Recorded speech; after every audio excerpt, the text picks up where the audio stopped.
Hello everyone. सो देखिए, आज हम लोग पढ़ने वाले हैं application of Gauss law. Gauss law का एप्लीकेशन कहाँ कहाँ पे है हमारे रियल लाइफ में, हमारे डे टू डे लाइफ में हम गॉस लॉ का यूज कहाँ कहाँ पे कर सकते हैं। ठीक है, तो इसमें हम लोग 3 एप्लीकेशंस पढ़ेंगे। सो पहले फर्स्ट देखते हैं। तो फर्स्ट है electric field due to infinitely long straight uniformly charged wire. ठीक है, हमें इलेक्ट्रिक फील्ड निकालना है। एक इनफाइनाइट लॉन्ग स्ट्रेट वायर है जिसपे uniformly charge wire. Uniformly charge wire का क्या मतलब है? यहाँ पे जो चार्ज है वो एक लाइन में यूनिफॉर्म डिस्ट्रीब्यूटेड है। ठीक है, जो हम लोग उसे यूनिफॉर्मली चार्ज वायर बोलते हैं। ठीक है, तो अब तक हम लोग देख रहे थे 2 चार्जेस के लिए या इलेक्ट्रिक फील्ड निकाल रहे थे। यहाँ पे बहुत सारे चार्ज है, देख रहे हो, 2 चार्ज तो नहीं है ना, इनफाइनाइट चार्ज है। ठीक है, कितना भी चार्ज इस पे यूनिफॉर्मली डिस्ट्रीब्यूट हो सकते हैं। तो हम लोग इस बार बहुत सारे चार्जेस के लिए निकाल रहे हैं। ठीक है, तो ये जो है ना, ये वायर हमने यहाँ पे कंसिडर किया है जो कि लेंथ इनफाइनाइट है इसका। इधर भी ये एक्सटेंड हो सकता है इनफाइनाइट तक एंड इधर भी ये एक्सटेंड हो सकता है इनफाइनाइट तक। हमने बस इतना दूर को कंसिडर किया है, वरना ये इधर भी इनफाइनाइट है, इधर भी इनफाइनाइट है। अब यहाँ पे देखो, हमने एक टॉपिक पढ़ा था कॉन्टिन्यूअस चार्ज डिस्ट्रीब्यूशन। उसमें क्या था, एक लाइन पे अगर जो चार्ज यूनिफॉर्मली डिस्ट्रीब्यूटेड है तो उसे हम लीनियर चार्ज डिस्ट्रीब्यूशन बोलते हैं। तो यहाँ पे क्या लीनियर चार्ज डिस्ट्रीब्यूशन है, उससे यहाँ पे क्या आएगा, लैम्डा आएगा।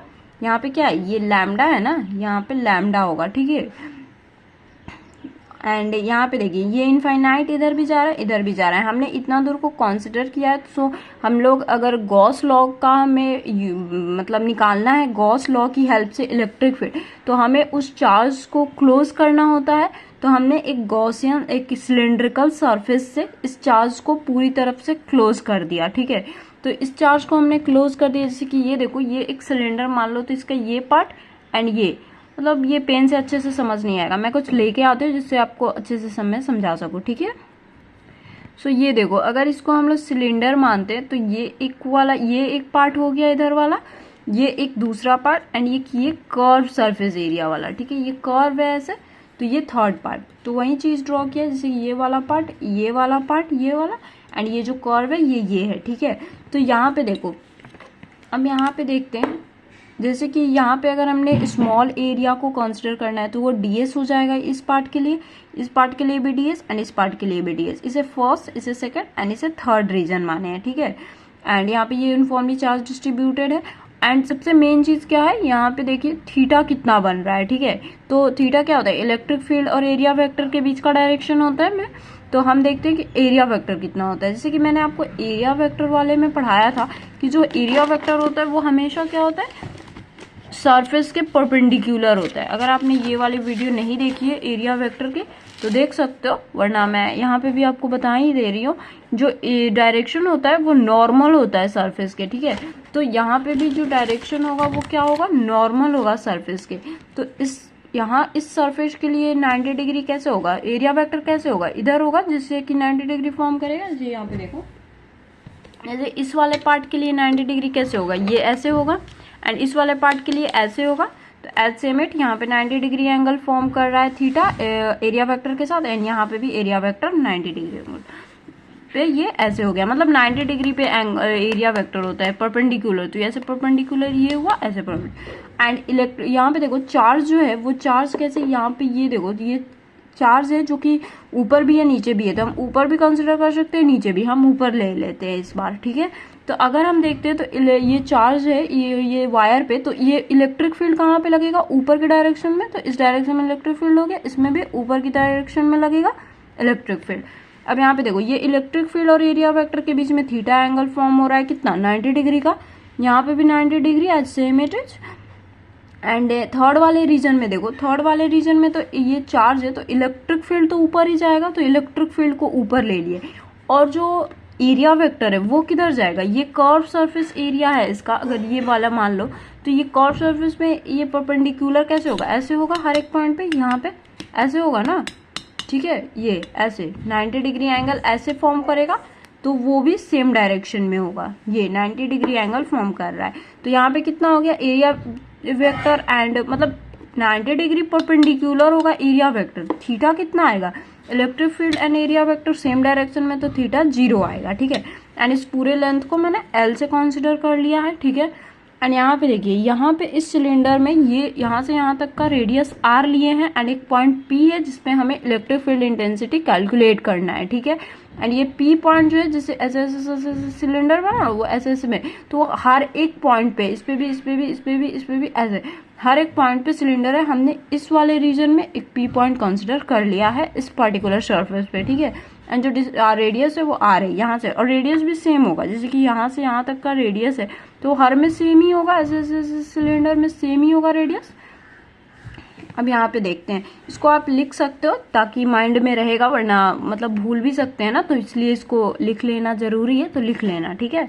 जैसे मैं कराया हूँ वैसे आप कर लो, बहुत ही ईजी है, बस ये फिगर समझना, अगर फिगर समझ लेते हो तो कुछ भी नहीं है, बहुत आसानी से कर सकते हो। यहाँ पे देखो, यहाँ पे मैंने क्या लिखा है, मैंने जो जो बातें बताई हैं वही चीज लिखा हुआ है, ठीक है। यहाँ पे तो इसको समझ लेते हैं। Let a thin infinite long wire having linear charge density lambda, linear charge density यहाँ पे लैम्डा होगा, ये कॉन्टिन्यूअस चार्ज डिस्ट्रीब्यूशन है, अगर आप चाहो तो देख भी सकते हो। एंड रेडियस आर, रेडियस जो है वो आर है। And let P is the point at distance R from the wire at which electric field intensity is to be calculated. और जो एक पॉइंट पी है जो कि डिस्टेंस आर, रेडियस आर से है, रेडियस आर के डिस्टेंस पे है, एंड उस पॉइंट पे हमें इलेक्ट्रिक फील्ड इंटेंसिटी निकालना है, ठीक है। Let a cylinder is a Gaussian surface having length L. And एक गॉसियन सरफेस के लिए हमने एक सिलेंडर लिया है, गॉसियन सरफेस बनाने के लिए एक सिलेंडर लिया है जिसका लेंथ जो है वो पूरा कितना है, एल है, ठीक है। एंड यहाँ पे देखो, अब इतनी चीजें समझ आ गई तो ये डेरिवेशन कुछ भी नहीं है, बहुत इजी है, अगर एक दो बार प्रैक्टिस करोगे हो जाएगा, ठीक है। तो इसको अच्छे से समझ लेते हैं आप, बस हो गया। नेट फ्लक्स अगर हम देखते हैं तो net flux close integral EDS होगा कितना, इस क्लोज इंटीग्रल को मैंने कितने पार्ट में डिवाइड किया है, तीन पार्ट में, first region, second region, third region. तो फर्स्ट का, सेकंड का, थर्ड का। एंड डॉट प्रोडक्ट में क्या आता है, कॉस आता है, तो cos theta cos theta cos theta आ गया। एंड अब ये देखो, फर्स्ट और सेकंड रीजन के लिए कॉस कितना है, 90 है इन दोनों के लिए, तो कॉस 90 कितना होता है, 0 होता है, तो इस टर्म के लिए 0, यहाँ पे के लिए भी 0, एंड यहाँ पे कॉस 0 डिग्री 1 हो जाएगा, तो ये तो पूरा टर्म 0 हो गया। एंड ई कांस्टेंट, इसको बाहर ले लेंगे, इंटीग्रेशन डीएस होगा। एंड डीएस क्या है, ये छोटा सा सरफेस के लिए, अगर हमें फुल सरफेस, पूरा सरफेस के लिए लेना है तो होल सरफेस लेंगे एस, तो ई इंटू एस हो गया। अब यहाँ पे इंटीग्रेशन डीएस क्या है, C S A of cylinder है, ठीक है, ये सी एस ए क्या है, सिलेंडर का है, और C S A of cylinder क्या होता है, 2 पाई आर एल, ये सी एस ए सिलेंडर का ही ना होगा, ये वाला पार्ट, ठीक है। तो ये कितना होता है, C S A of cylinder 2 pi R L, ये क्लास 10th में हम लोग पढ़े हुए हैं, ठीक है। तो अब यहाँ पे ये एरिया का फुल एरिया लेने के लिए, इस सिलेंडर का एरिया लेने के लिए 2 पाई आर एल लेंगे हम, तो यहाँ पे कितना हो जाएगा, ई इंटू 2 पाई आर एल, इसको फर्स्ट इक्वेशन मान लेते हैं। हमें पता है गॉस लॉ से इंटीग्रेशन ई डी एस कितना होता है, क्यू बाई एप्सिलॉन नॉट। अब ये फर्स्ट और सेकंड जो टर्म है वो ई डी एस सेम है, तो ये दोनों टर्म इक्वल हो जाएंगे from 1 and 2, Q by epsilon naught is equal to E into 2 pi R L. अब यहाँ पे देखो, क्यू को क्या लिख सकते हैं, हमें ये पता है lambda is equal to Q by L, यहाँ पे हम लैम्डा क्यू यूज कर रहे हैं क्योंकि यहाँ पे लीनियर चार्ज डिस्ट्रीब्यूशन है, तो lambda is equal to Q by L होता है कंटिन्यूअस चार्ज डिस्ट्रीब्यूशन से, तो क्यू इज इक्वल टू कितना हो गया, लैम्डा इंटू एल, तो एल एल कैंसिल आउट हो जाएगा, यहाँ पे कट जाएगा। एंड अगर हमें इलेक्ट्रिक फील्ड निकालना है तो वो कितना, ये पूरा नीचे आ जाएगा टर्म इसके साथ में, ठीक है। तो लैम्डा ऊपर हो गया, बाई में 2 पाई आर एप्सिलॉन नॉट, ठीक है। तो ये हो गया इलेक्ट्रिक फील्ड इंटेंसिटी किसका, infinite long straight uniformly charged wire का, ठीक है। सो नेक्स्ट वीडियो में एक और एप्लीकेशन है, उसको देखते हैं हम लोग एंड उसको समझेंगे, ठीक है। सो इस वाले वीडियो को अच्छे से देख लेना, एंड कोई भी दिक्कत हो तो कमेंट करना, एंड इसका नोट्स बना लेना जिससे आपको अच्छे से समझ आएगी, और एक दो बार प्रैक्टिस करोगे तो ये हो जाएगी, ठीक है ना। सो मिलते हैं गाइज नेक्स्ट वीडियो में, बाय।